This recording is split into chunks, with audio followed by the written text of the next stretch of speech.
Ladies and gentlemen, welcome back once again to Cyprian YouTube channel, and as usual, I'm going to be your host, and thank you so much for your great support always on this platform. Now, my fellow Kenyans, we all understand that this country of Kenya needs a serious change. This country needs leadership, need leaders, but not politicians, because we have witnessed what politicians have done to the people of Kenyans since they were elected in the last general election. It is all about serving the interest of the government, but not the interest of the people of Kenyans. And if we can have leaders like the Senator of Nairobi County, Edwin Sifuna, Richard Onyonka, Ndindi Nyoro, Babu Owino, among other leaders, I think that this country can be far away in terms of development project, because those leaders that I have just mentioned, those are the true leaders in the Republic of Kenya. I went to watch these two clips of the video. First one for Ndindi Nyoro, first one for Edwin Sifuna, trying to fight for the justice of the family who lost their beloved ones, sons, daughters, and relatives during the anti-government protest in the Republic of Kenya. And also what happened this year on 25th June, where many families lost their beloved sons and daughters just because they were demonstrating for their rights. Watch this video, but before you watch the video, please consider liking our videos. When you like the video, you automatically show the support on what I'm doing on this platform. You can watch. A state officer standing up and saying you can shoot people as if people don't die from gunshot wounds. Honorable Speaker, we saw Rex Masai, the young man who was killed during the protest, was shot in the leg. So how can you tell people to shoot people in the leg as if those injuries are sustainable injuries? So, Honorable Speaker, we want to make it very clear that as a country, we have totally lost our way. And we will not have a conversation with someone telling us to wait for 2027 when he's not giving us a chance to get to 2027. He has become an existential threat for this country, and he must go as soon as possible. I thank you. I want to be very categorical. But even before that, on behalf of the people of Kiharu and the people of Kenya, we stand here to send our sincere condolences to the families of over 50 Kenyans who have lost their lives in the hands of government for the last 1 month alone.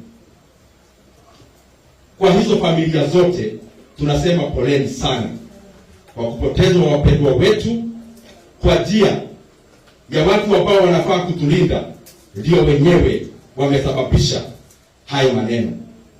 I have been observing the speeches and the demeanor of the people in government around this issue.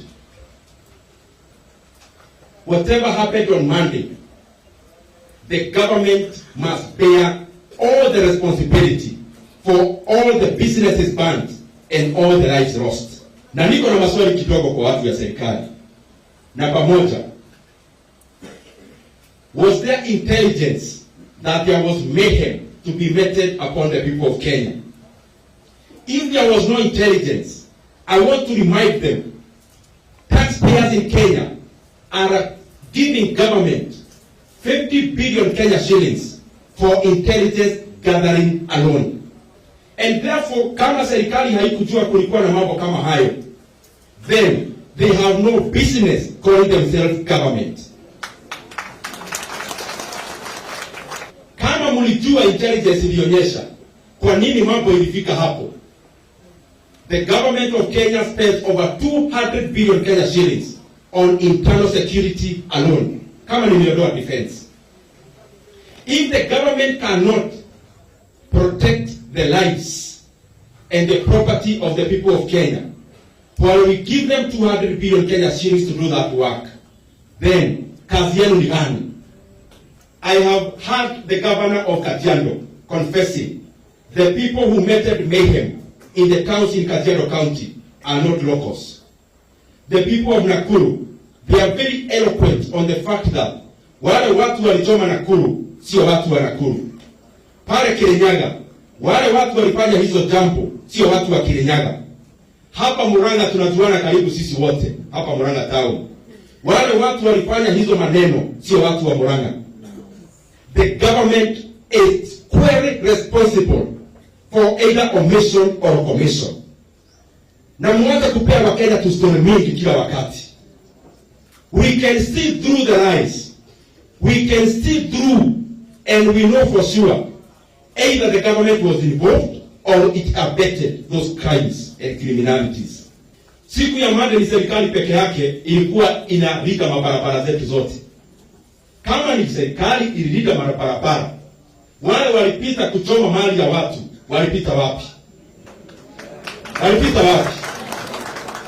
Juzi tumeona mtu mkubwa mmoja ya serikali ati anaenda kuangalia ile mambo imeharibika pale Nairobi. Na kwa sababu wametunisha akili ya Wakenya sana, ati anaenda anasema hii supermarket imeibiwa na yeye mwenyewe akaweka IDs kama 50. Where did we ever see this? Going into a supermarket, wanachukua vitu katika supermarket, wanajiandikisha ati na wanaacha ID. Mmeona hiyo maneno ile? Make a very clear plea. We have seen a sustained diabolical narrative being peddled by politicians for their own parochial interests, pitting these Kenyans against the other Kenyans. We also want to tell them, you have benefited in the past by dividing Kenyans. This time round, there is no Kenyan who will hate the other Kenyan for anyone to benefit. Some of the narratives being crafted are crafted. So that is what is happening right now, ladies and gentlemen. Those are the true leaders. Those are the leaders, but not politicians. Those are the leaders because they are trying to line up things the way they should be.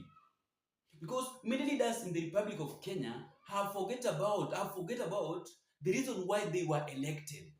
They don't know the meaning why they are holding those offices. We elected our MPs and our senators to go and defend us at the government, at the Senate, and also at the parliament. But it's just about few leaders are just helping us. Parliament, we only have Babu Owino. I think it is only Babu Owino. Senator, in Senate, we have the Senator of Nairobi County, Edwin Sifuna. We have another senator here, Kisii Senator, Richard Onyonka. Only those one. Those are the people that have stood firm to fight for the rights of the people of Kenya. The remaining one are sleeping with President William Samoei at State House. They don't even bother what is happening on the ground. They don't bother about what is happening on the ground, ladies and gentlemen. So thank you so much for taking your time to listen to our analysis. I just wanted to update you on what is happening in the Republic of Kenya concerning leadership, where the people of Kenya did not elect leaders, but they elect politicians to look for fames and also to steal public funds for their own benefits, to benefit their family, friends, and relatives, but not to solve the interest of the people of Kenyans who voted for them. I don't know where we are heading as a country. Because it is true that there is a lot of pain in the Republic of Kenya. But the government of the day does not want to accept. This country is angry, but the government of the day does not want to accept just because they don't want to listen to the ground.